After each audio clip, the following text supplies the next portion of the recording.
একটা বাংলাদেশ আমরা সবাই দেখি, নদী, মাঠ, ঘাট, শহর, গ্রাম। কিন্তু আরেকটা বাংলাদেশ আছে যেটা আমরা কেউ দেখি না, যেটা ঢাকা পড়ে আছে পানির নিচে। আর সেই বাংলাদেশের আয়তন প্রায় আমাদের এই বাংলাদেশের সমান, 1,18,813 বর্গ কিলোমিটার। বঙ্গোপসাগরের তলদেশ। এতদিন আমরা জানতামই না যে এই বিশাল জলরাশির নিচে কি আছে। এই প্রথমবার 8টা দেশের 25 জন বিজ্ঞানী, তার মধ্যে 13 জন বাংলাদেশী, 2025 সালের আগস্ট থেকে সেপ্টেম্বর পর্যন্ত 1 মাস ধরে এই অদেখা বাংলাদেশের খোঁজ চালিয়েছেন। সঙ্গে ছিল নরওয়ের বিখ্যাত গবেষণা জাহাজ আরভি ডক্টর ফ্রিডটফ ন্যানসেন। আর তারা যা খুঁজে পেয়েছেন তা শুনলে একই সাথে গর্বে বুক ভরবে আর ভয়ে চোখ ছানাবড়া হবে। প্রথমেই গর্বের খবরটা বলি। এই 1 মাসের জরিপেই বিজ্ঞানীরা খুঁজে পেয়েছেন 65 প্রজাতির নতুন জলজ প্রাণী, যেগুলোর নাম বাংলাদেশের সমুদ্রসীমায় আগে কখনো লেখা ছিল না। এর মধ্যে 5টা প্রজাতি এমন, যেগুলো সম্ভবত সারা পৃথিবীতেই এই প্রথম চোখে পড়ল। এতদিন পর্যন্ত বাংলাদেশের সমুদ্রে মোট 475 প্রজাতির মাছের রেকর্ড ছিল। এবার সেই তালিকায় যোগ হল আরও 5টা নাম। ভাবুন তো, এটাই তো বোঝায় যে আমাদের সমুদ্রে এখনো কত কিছু লুকিয়ে আছে, যার খবর আমরা রাখি না। এই জরিপের নেতৃত্বে ছিলেন চট্টগ্রাম বিশ্ববিদ্যালয়ের সমুদ্রবিজ্ঞানী অধ্যাপক সাইদুর রহমান চৌধুরী। তিনি যখন প্রধান উপদেষ্টা ডক্টর মুহাম্মদ ইউনুসের কাছে এই প্রতিবেদন জমা দেন, তখন উপস্থিত সবার চোখে মুখে শুধুই বিস্ময়। কিন্তু অধ্যাপক সাইদুর রহমানের প্রতিবেদনের পরের অংশটা শুনলে সেই বিস্ময় উবে গিয়ে জায়গা নেবে গভীর উদ্বেগে। কারণ সেই একই জরিপ জানাচ্ছে, গত 7 বছরে, মানে 2018 সাল থেকে 2025 সাল পর্যন্ত, বঙ্গোপসাগরের মাছের ভাণ্ডার কমে গেছে প্রায় 80%। শুধু বড় মাছ নয়, ছোট মাছ, যেগুলো সমুদ্রের ওপরের স্তরে থাকে, যেগুলোকে বিজ্ঞানীরা বলেন স্মল পেলাজিক ফিশ, এদের অবস্থা আরও ভয়াবহ। 2018 সালে এই ছোট মাছের মজুদ ছিল প্রায় 1,58,000 টন। 7 বছর পর এসে দাঁড়িয়েছে মাত্র 33,811 টন। 7 বছরেই প্রায় 79% শেষ। অথচ সমুদ্রের এই ছোট মাছগুলোই বাংলাদেশের প্রাণীজ প্রোটিনের প্রায় 15% যোগান দেয়। এই ধারা চলতে থাকলে দেশের খাদ্য নিরাপত্তা নিয়ে বড় প্রশ্ন উঠবে। কেন এমন হচ্ছে? জরিপের গবেষকরা স্পষ্ট করে বলেছেন, অতিরিক্ত মাছ ধরা।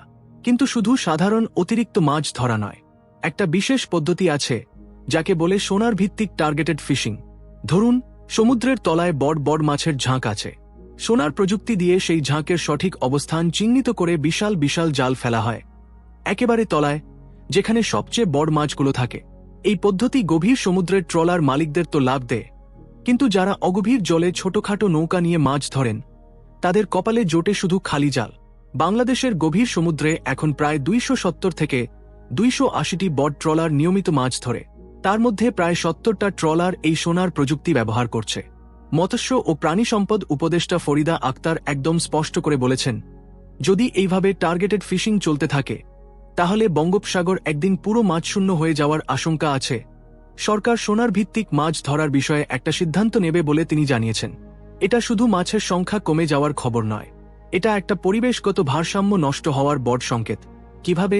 অধ্যাপক সাইদুর রহমান দেখিয়েছেন, বাংলাদেশের গভীর সমুদ্রে জেলিফিশের সংখ্যা অস্বাভাবিক হারে বেড়ে গেছে।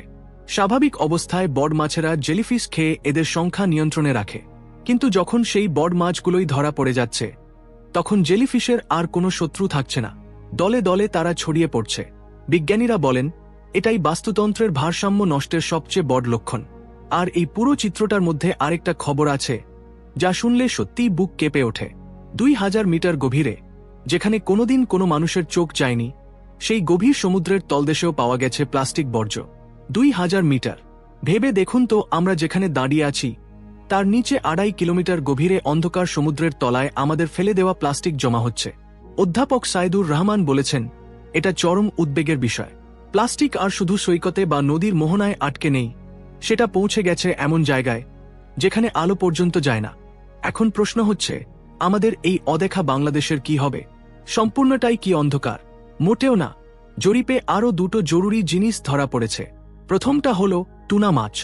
বাংলাদেশের গভীর সমুদ্রে বিপুল পরিমাণ টুনা মাছের সন্ধান মিলেছে।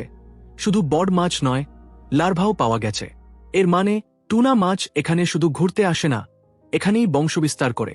এটা বাংলাদেশের জন্য অর্থনীতির এক নতুন দরজা খুলে দিতে পারে। দ্বিতীয়টা আরও চমকপ্রদ। সুন্দরবনের ঠিক নিচে, সমুদ্রের তলায়, মাছের এক বিশাল প্রজনন ক্ষেত্র আবিষ্কৃত হয়েছে।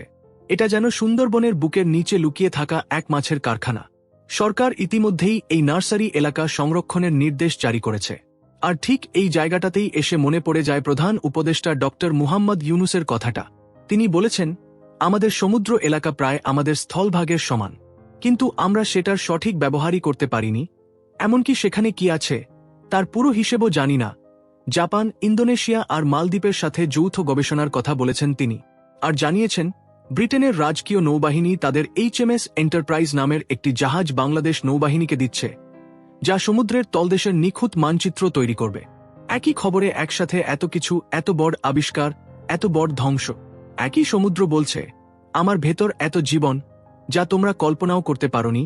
আর পরক্ষণেই বলছে, কিন্তু তোমরা যে গতিতে ধ্বংস করছ তাতে হয়তো সেই জীবন দেখার আগেই সব ফুরিয়ে যাবে। বঙ্গোপসাগরের তলদেশে যে অদেখা বাংলাদেশটা ঘুমিয়ে আছে, তার ঘুম ভাঙার সময় এসেছে। কিন্তু সেই ঘুম যেন চিরতরে ভেঙে না যায়, এই সতর্কতাটা জরুরি। কারণ সমুদ্রের মতো নীরব জিনিসও একদিন চিৎকার করে ওঠে, যখন অনেক দেরি হয়ে যায়।